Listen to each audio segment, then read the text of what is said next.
Fairy Tail 100 Years Quest Chapter 120 is currently out, and yes, I am finally back with covering Fairy Tail for the time being. I want to see how these videos do again, as I took a break as they were starting to actually do something, due to the fact that I didn't have much time to do Fairy Tail anymore. But now I'm trying to get Fairy Tail back up on the channel and see how that does, because I do want to talk about this series. In this chapter, I think I picked a pretty decent chapter to start off with, since the previous arc ended. And this one gives us some nice bit of lore for the world of Fairy Tail and some extra bits of information on dragons, and is giving us some teases of what's going to happen next, so I'm very excited to talk about it. Before we head into the review, don't forget to like and subscribe and hit the notification bell for updates on future videos. It really does help, and it shows you guys want to keep me doing the Fairy Tail content on this channel, and it'll motivate me more to make more videos on the series. So, let's hit that intro and get right into the review.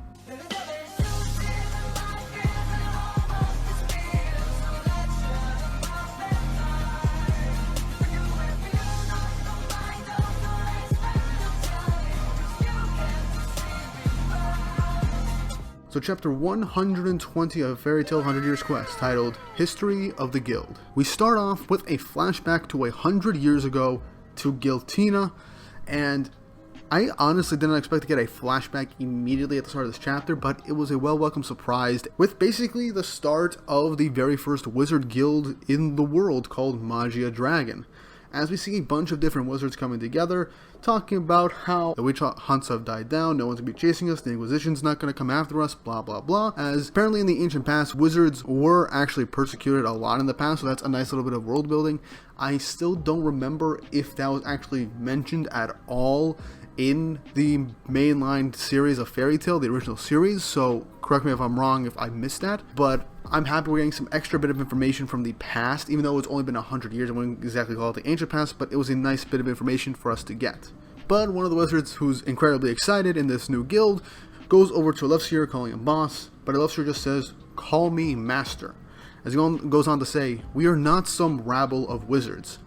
If we don't function as an organized group, we won't be recognized as a part of society." And the wizards are wondering, what do you mean part of society? We've been persecuted all this time, but now we're all together. But Allyfun stops him, saying, "Listen everyone, you've simply yet to realize the true meaning behind this power called magic. This power is not for cursing people, nor is it for harming them.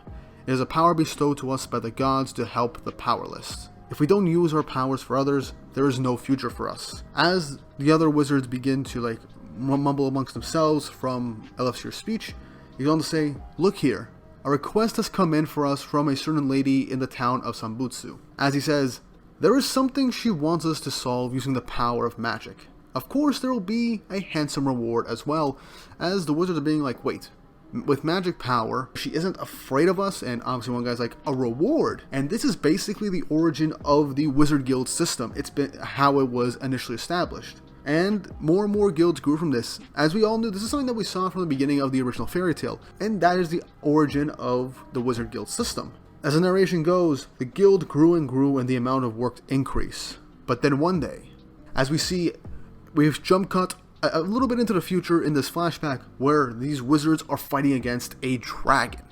And they're telling themselves, wait, I thought the dragons were wiped out. That's what they said in Ishgar. But apparently, dragons are still here in Giltania. And we know that's based off of the 100 Years Quest.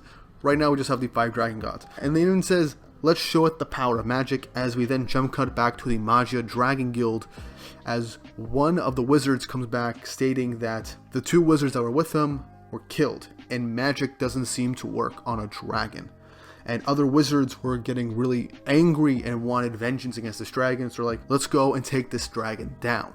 As the narration continues, all of them lost their lives one by one, and I learned from old folklore of magic that brought dragons to ruin. Those that wield magic for slaying dragons, dragon slayers. So this, honestly, in this little flashback, how the guild system was created in the first place, it's honestly been confirmed now that regular magic does not work against dragons.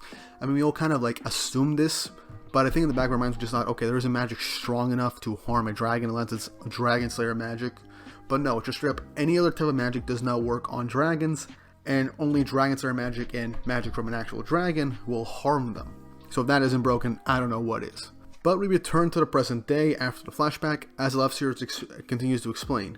We spent many years developing and mastering that magic. the magic of dragon slayers, as Irene, who is a Vistage spirit possessing Wendy or following her around, is like a self-taught dragon slayer.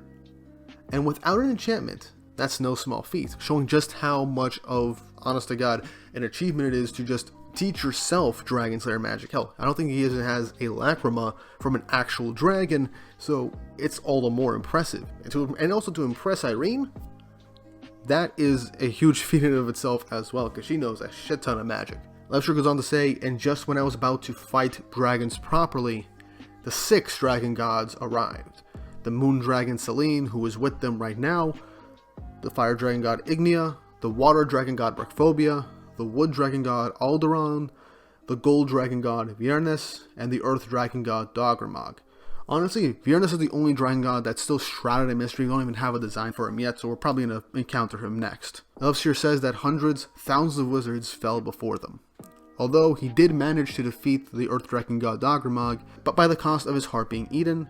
And in the end, it turned out that Doggermog didn't even actually die, or in a sense, he managed to revive himself using the magic stored up from Elfsir and in the area around him to revive himself. Granted, the arc ended with him dying again, seemingly for good, but yeah, that's a whole thing. I'm going to make a video about the arc that just finished at some point.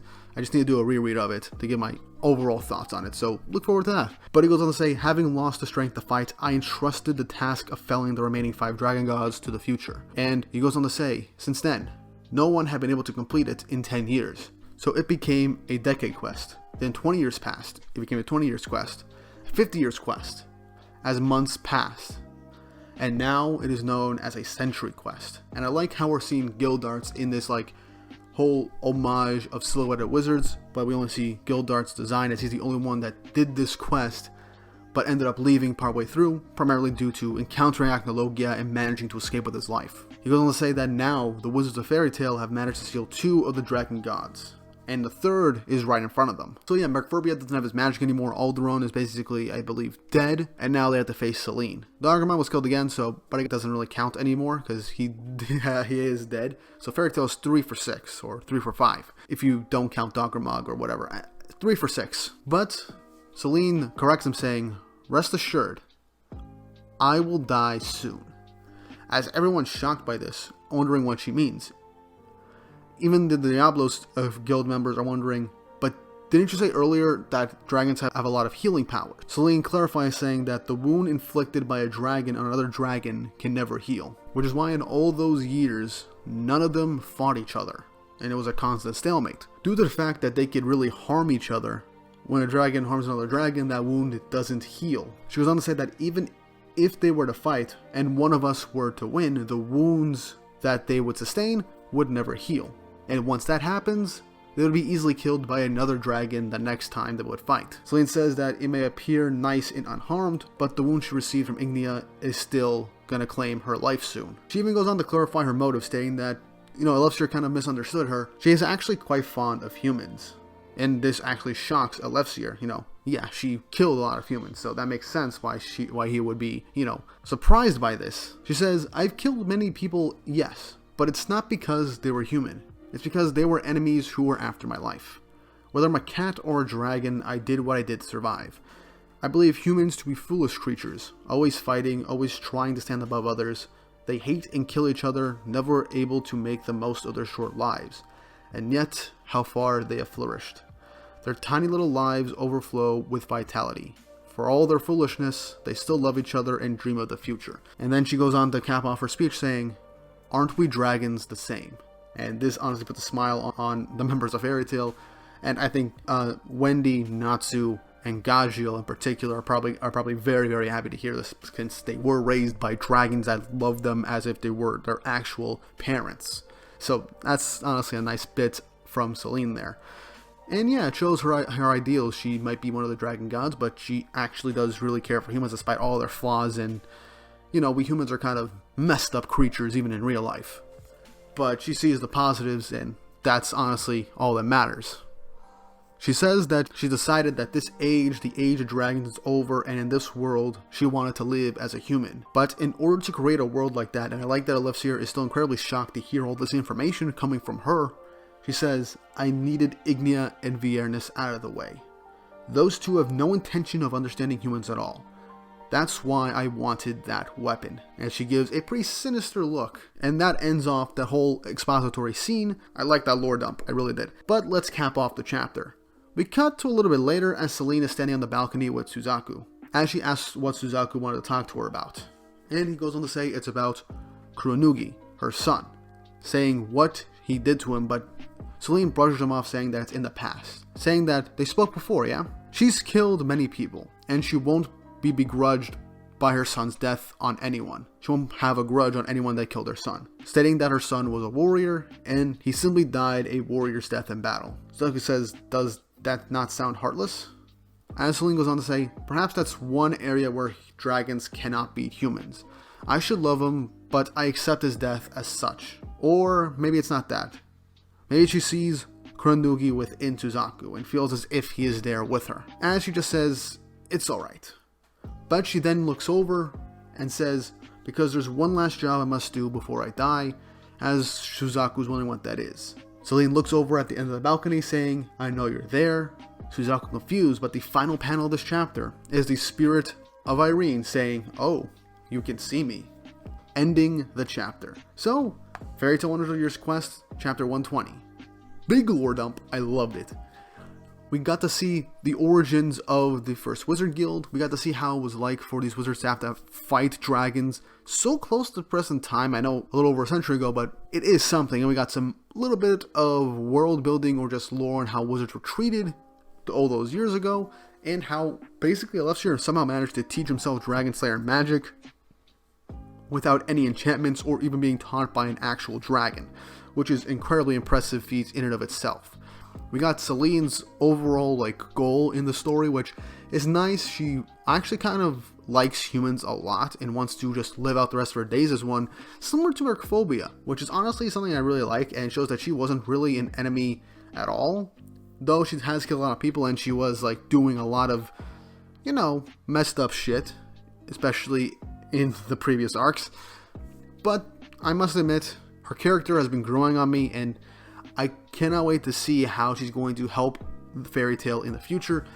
And this could solidify the alliance between Diablos and Fairy Tail for the Century Quest. And the fact that the chapter ends off with her about to talk with Irene's spirit is something that I'm very curious to see, because what these two can talk about is only my guess.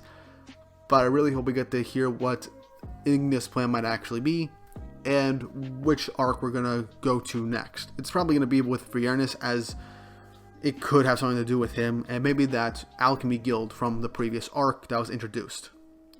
But either way, this was a really good chapter. I enjoyed it a lot, and I cannot wait to discuss the next chapter with you guys in 2 weeks from now. But what did you guys think of this chapter? Leave your thoughts, opinions, and theories in the comment section down below. I love hearing from you guys, and you guys always have something to say, and I love interacting with you guys no matter what. So, let me know what you think, as well as some theories on what you think could happen.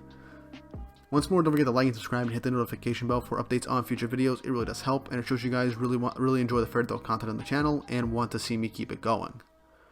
But with all that said and done, I hope you guys enjoyed the review, and I hope you all have an awesome day.